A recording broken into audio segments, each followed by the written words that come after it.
सभी साथियों को मेरा नमस्कार, स्वागत है आप सभी का आज 31 अगस्त के जनसत्ता विश्लेषण में। आइए शुरू करते हैं जनसत्ता विश्लेषण बिना किसी देरी के।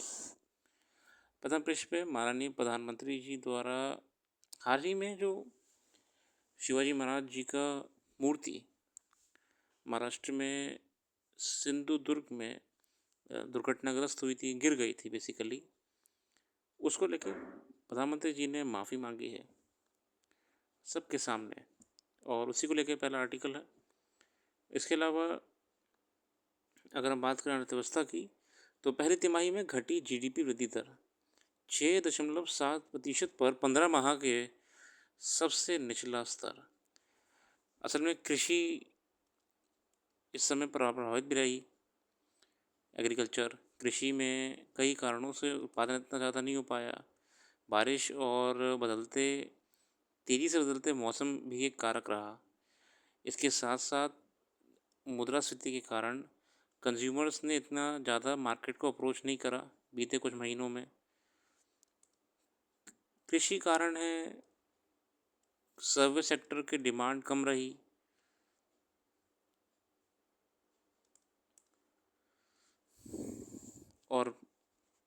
और भी कई कारण हैं, हमने वो इंडियन एक्सप्रेस वाली वीडियो में एक्सप्लेन करा है। भारत की आर्थिक वृद्धि पर चालू वित्त वर्ष 24-25 की पहली अप्रैल से जून तिमाही में घटकर 15 महीने के निचले स्तर 6.7% पर आ गई है। और साथियों को मैं याद दिलाऊं कि लास्ट ईयर ये थी 8.2% पे।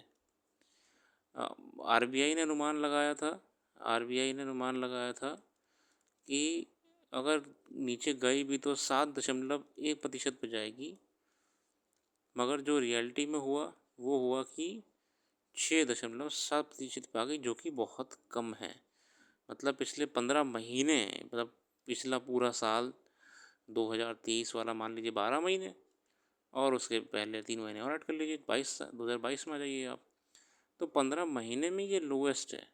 जहाँ पे 8.2% रही थी, आरबीआई ने 7.1% का प्रोजेक्शन करा था, उसमें वर्तमान में आपकी ये है जो चिंता का विषय है।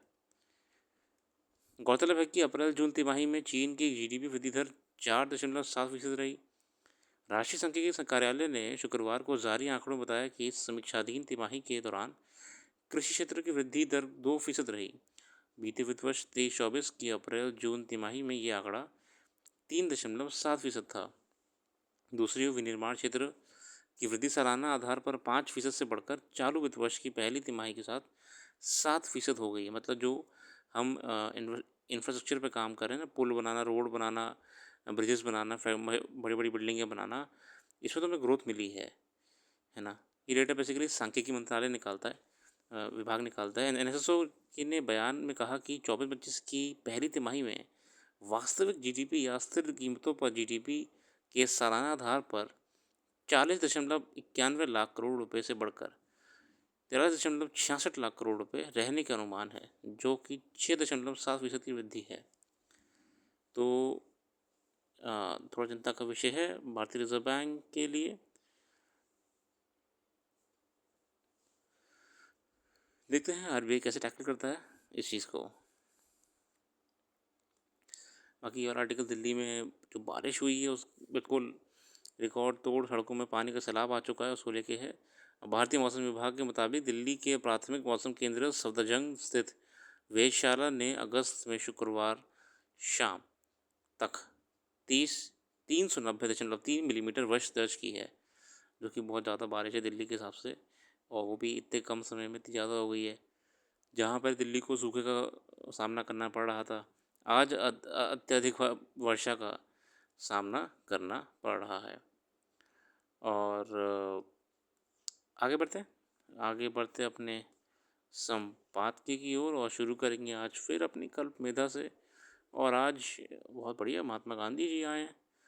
अपने महात्मा गांधी जी के वचन हैं, कोई भी सुधार तभी संभव हो सका है जब साहसी व्यक्तियों ने समाज में प्रचलित प्रथाओं और रीति रिवाज स्वयं तोड़ डाले हैं। महात्मा गांधी जी ने ये कहा है कि जो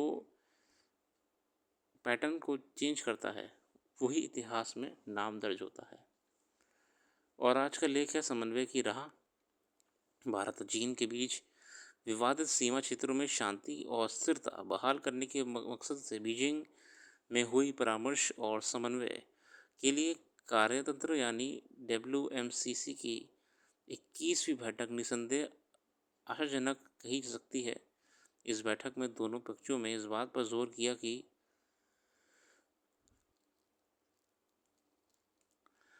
सीमा पर तनाव को कम करने और लंबित मुद्दों का समाधान खोजने के लिए ऐसी बातचीत बेहद ज़रूरी है।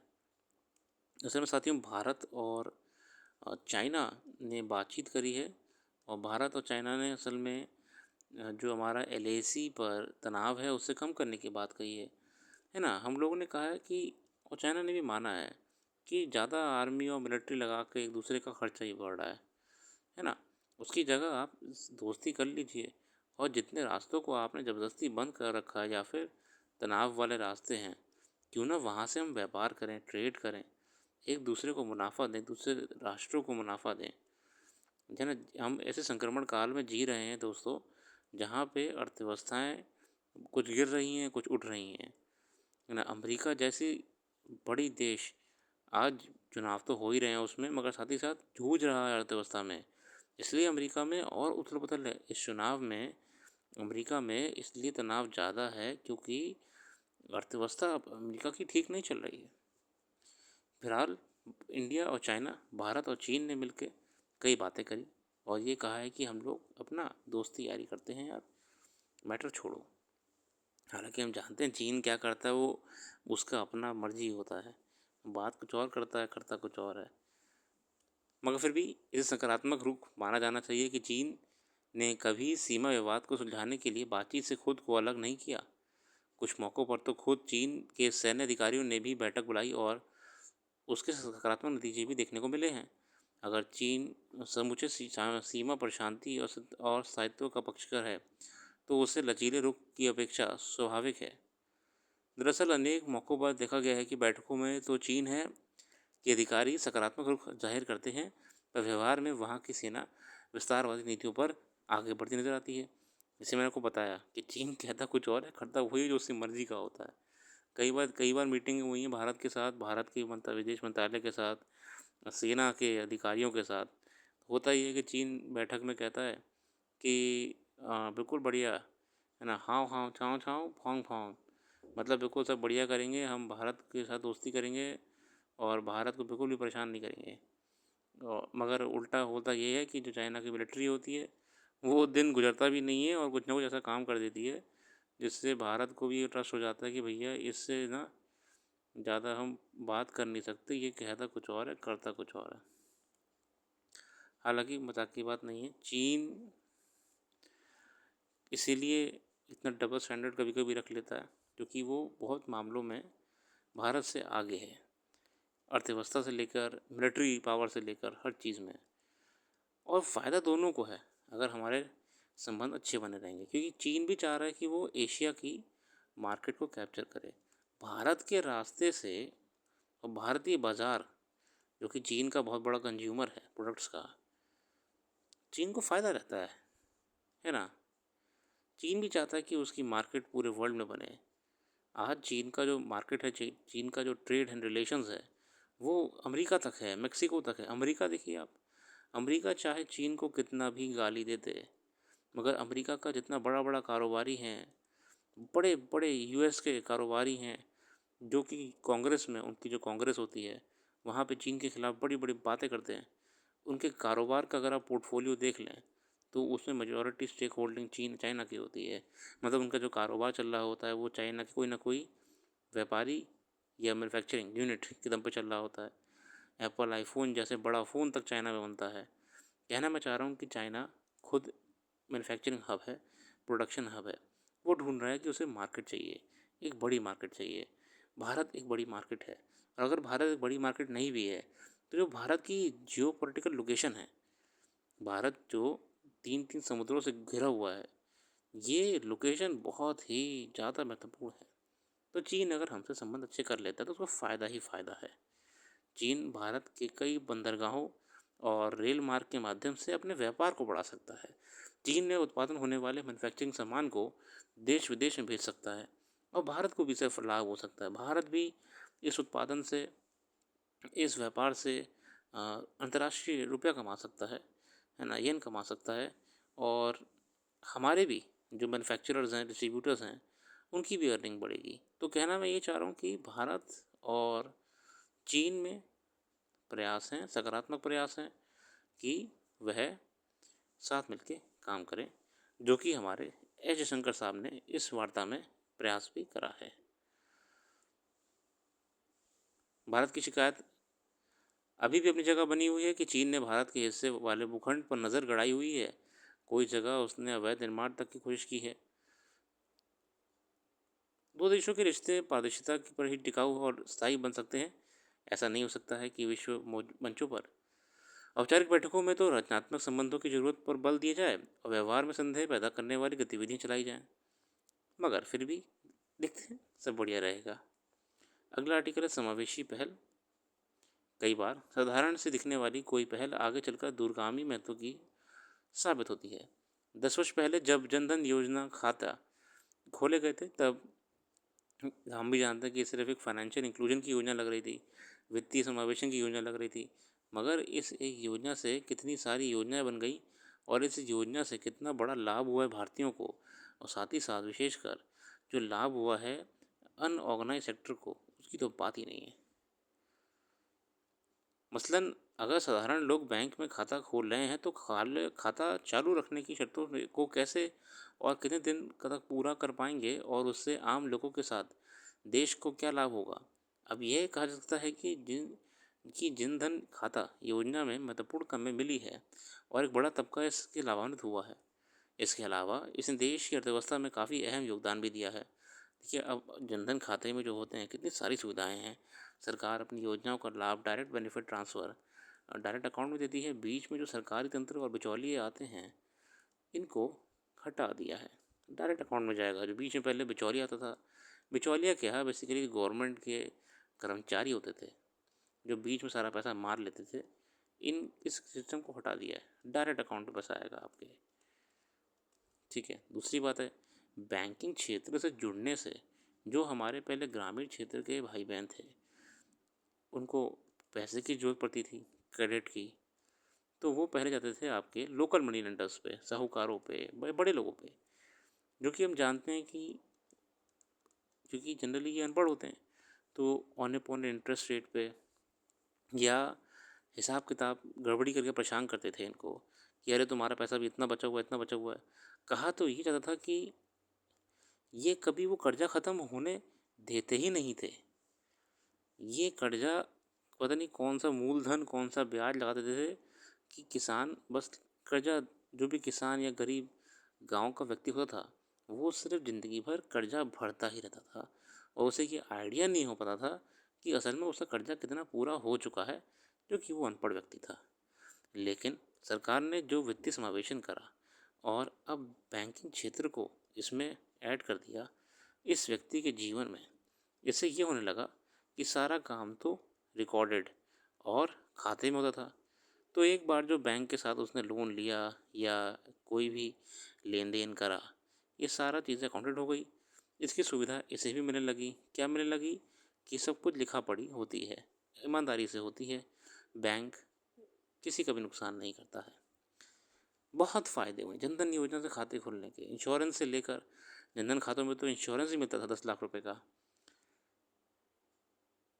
अनबैंक्ड सेक्टर, जहाँ पे unorganise sector, unbank sector, informal sector, जो भी नाम दीजिए आप, जहाँ पहले बैंक नहीं था, बैंकिंग खाते खुल जाने से बहुत सी नेगेटिव प्रैक्टिसेस थी, वो आज ख़त्म हो चुकी हैं। और ग्रामीण क्षेत्रों में तो खासकर खुश हैं ग्रामीण कि जनधन योजना के आने से उनको लाभ मिला है। इस योजना के खाताधारकों को विभिन्न सरकारी कल्याण योजनाओं के तहत मिली राशि सीधे हस्तांतरित करने में मदद मिलती है। आज ग्रामीण लोगों और ख़ास तौर पर महिलाएं के आर्थिक सशक्तिकरण में इस योजना ने बड़ी भूमिका निभाई है, जो राष्ट्रीय स्तर पर समावेशी वित्तीय विकास का एक ठोस आधार बना है। बहुत ही बढ़िया लेख लिखा है वित्तीय समावेशन को लेकर। हम बढ़ेंगे अपने अगले लेख की ओर, वह है युद्धग्रस्त देश और भारतीय कूटनीति। और यह लेख लिखा है ब्रह्मदीप अलूने साहब द्वारा। भारत और रूस के बीच कूटनीतिक और सामरिक संबंधों के प्रतिबद्धता का सुनहरा इतिहास रहा है। रूस के घूर विरोधी देश यूक्रेन ने भारतीय प्रधानमंत्री की यात्रा को संतुलन की संभावनाओं से जोड़ा गया है। वहीं फिलिस्तीन इजरायल संघर्ष में भी भारत की कूटनीति एक कदम आगे नजर आई। दरअसल रूस यूक्रेन संघर्ष और पश्चिम एशिया को लेकर भारतीय विदेश नीति का बदला हुआ दृष्टिकोण भारतीय हितों की दृष्टि से दूरगामी परिणाम देने वाला हो सकते हैं। भारत ने रूस के साथ साथ अमेरिका से भी सामरिक सहयोग बढ़ावा है, जो भूतपूर्व है। देखिए, भारत बहुत अच्छा एक कड़ी बन के नज़र आ रहा है डिप्लोमेसी में, जो कि एक बड़े से बड़े युद्ध को रुकवाने का दम रखता है और बड़े से बड़े युद्धों को आपसी समझौते के साथ कम करने का भी दम रखता है। प्रधानमंत्री मोदी और यूक्रेन के राष्ट्रपति व्लादिमीर ज़ेलेंस्की की विपक्षीय मुलाकात के दौरान ज़ेलेंस्की ने रूस की कड़ी आलोचना करने से परहेज नहीं किया और भविष्य में भारत से वैश्विक मंचों पर रूस का विरोध करने की अपेक्षा भी की। वहीं प्रधानमंत्री मोदी ने रूस और यूक्रेन के बीच बातचीत, संवाद और कूटनीति से समस्या के समाधान की जरूरत बताते हुए भारत द्वारा शांति के हर प्रयास में सक्रिय भूमिका निभाने का भरोसा दिया है। देखिए, यही डिप्लोमेसी होती है कि आप प्रयास करें कि आपके दोनों दोस्त लड़ना बंद भी कर दें और किसी को भी नुकसान ना हो। रूस तो हमारा पुराना मित्र है ही। भारत सोवियत संघ, भारत रशिया के संबंध बहुत पुराने हैं, नेहरू साहब के समय से चले आ रहे हैं। रूस ने हमारा तब तक सपोर्ट करा है जब जब हमें अमेरिका तक खिलाफ रहा है। चीन और रूस की बढ़ती भागीदारी अमेरिका के साथ उनकी रणनीतिक प्रतिद्वंद्विता से प्रेरित है। भारत रूस संबंध चीन पर दबाव बढ़ाने के लिए जरूरी समझे जाते हैं, लेकिन अभी स्थितियां बदल गई हैं। पिछले करीब 2 वर्षों से रूस यूक्रेन के साथ लड़ाई लड़ रहा है। इस बीच चीन रूस के लिए एक महत्वपूर्ण सहयोगी की तरह सामने आया है।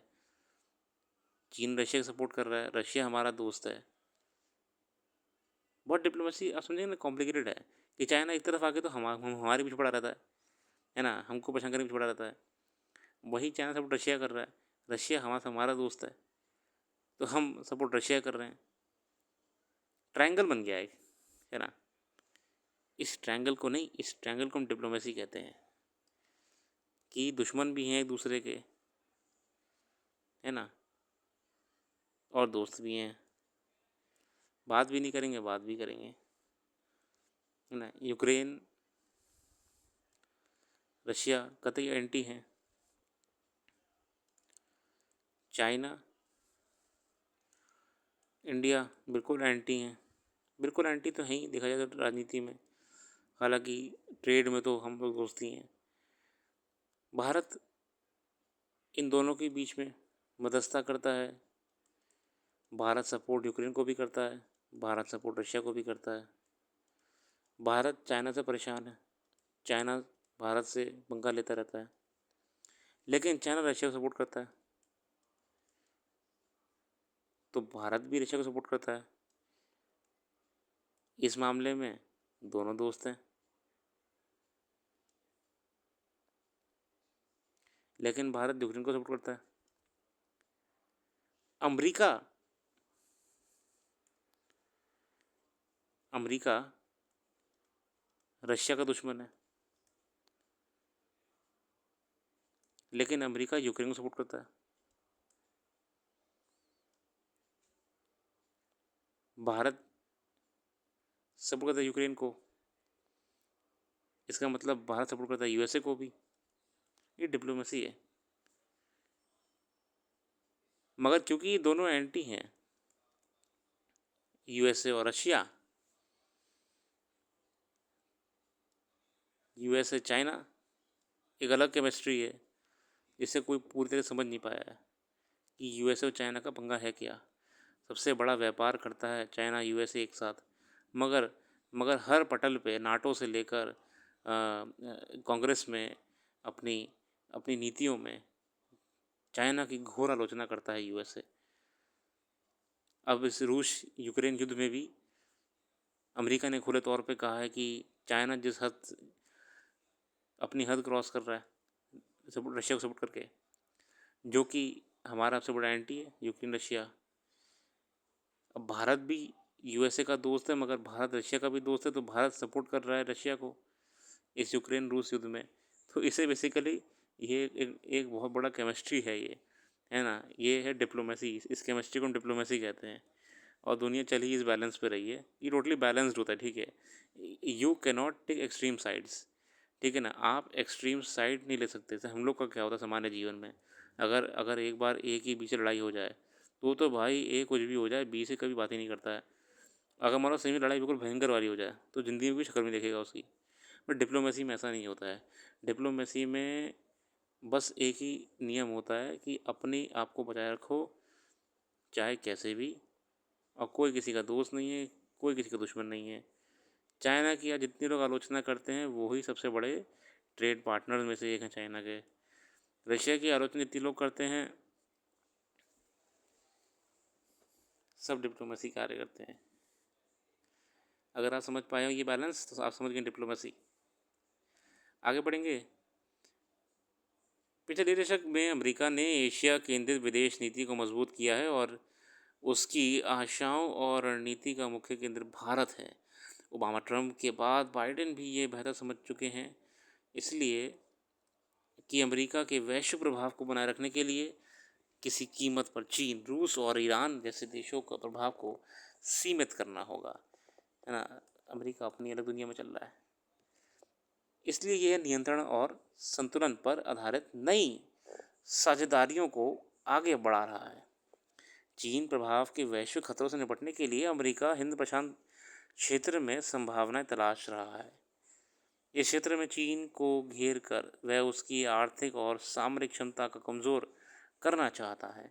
उसे लगता है कि चीन को नियंत्रित करने के लिए एशिया को कूटनीति के केंद्र में रखना होगा। मेरे को पता है ना, वही है चीन यूएसए का पंगा चलता रहता है।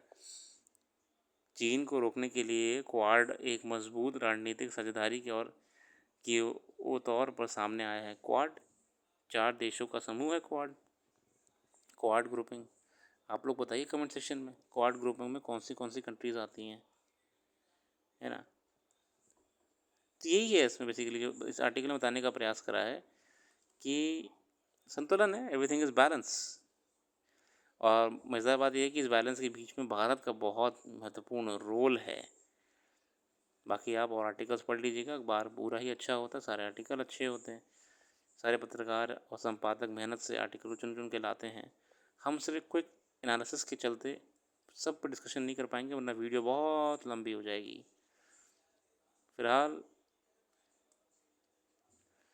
अवनी लाखेरा जी ने भारत को मेडल दिया है और गर्व से भारत का नाम ऊंचा करा है। भारत की निशानेबाज अवनी लाखेरा शुक्रवार को पैरालंपिक खेलों की निशानेबाजी स्पर्धा में जीते स्वर्ण पदक।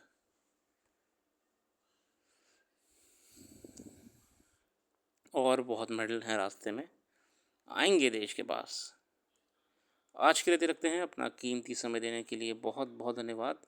बाकी जो भी करंट अफेयर्स यहाँ पर डिस्कस नहीं कर पाए वेबसाइट पर डाल देंगे, वेबसाइट का लिंक डिस्क्रिप्शन में मौजूद है, एक बार विज़िट ज़रूर कीजिएगा। Thanks for giving your precious time and have a very very nice day. खुश रहिए, मस्त रहिए। और संडे को वीडियो नहीं आता आपको पता ही है, तो संडे के दिन आराम करिए और पढ़ाई करिए।